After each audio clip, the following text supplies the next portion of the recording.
9 अप्रैल 2021 को चैत्र मास का प्रथम प्रदोष व्रत है। प्रदोष व्रत त्रयोदशी की तिथि को मनाया जाता है। 9 अप्रैल को चैत्र कृष्ण पक्ष की त्रयोदशी तिथि है। शुक्रवार के दिन प्रदोष व्रत होने के कारण इसे शुक्र प्रदोष व्रत भी कहा जाता है। प्रदोष व्रत भगवान शिव को समर्पित है। इस दिन भगवान शिव के साथ माता पार्वती और संपूर्ण शिव परिवार की पूजा की जाती है। प्रदोष व्रत में भगवान शिव की पूजा करने से सारी मनोकामनाएं पूर्ण होती हैं। इसके साथ ही प्रदोष व्रत दाम्पत्य जीवन में भी खुशियां लाता है। प्रदोष व्रत को कठिन व्रतों में से एक माना जाता है।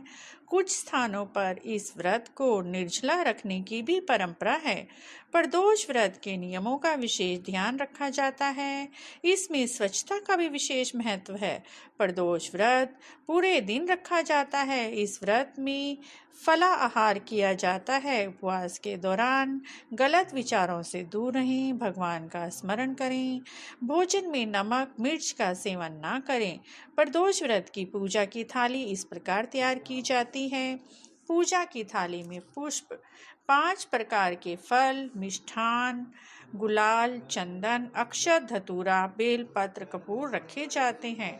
प्रदोष व्रत में पूजा का समय इस प्रकार है। पंचांग के अनुसार 9 अप्रैल शुक्रवार को चैत्र कृष्ण त्रयोदशी तिथि का आरंभ सुबह 3:15 से होगा और त्रयोदशी का समापन 10 अप्रैल शनिवार सुबह 4:17 पर होगा।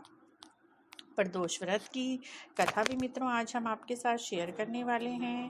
प्रदोष व्रत की कथा इस प्रकार। एक नगर में 3 मित्र रहते थे, राजकुमार, ब्राह्मण कुमार और तीसरा धनिक पुत्र।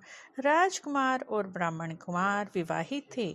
धनिक पुत्र का भी विवाह हो गया था, लेकिन गोना शेष था।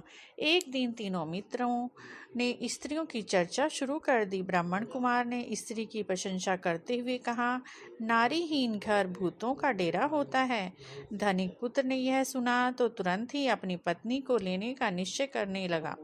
तब धनिक पुत्र ने माता पिता ने समझाया कि अभी शुक्र देवता डूबे हुए हैं, ऐसे में बहू बेटियों को उनके घर से विदा करवाना शुभ नहीं होता। लेकिन धनिक पुत्र ने एक नहीं सुनी और ससुराल पहुंच गया।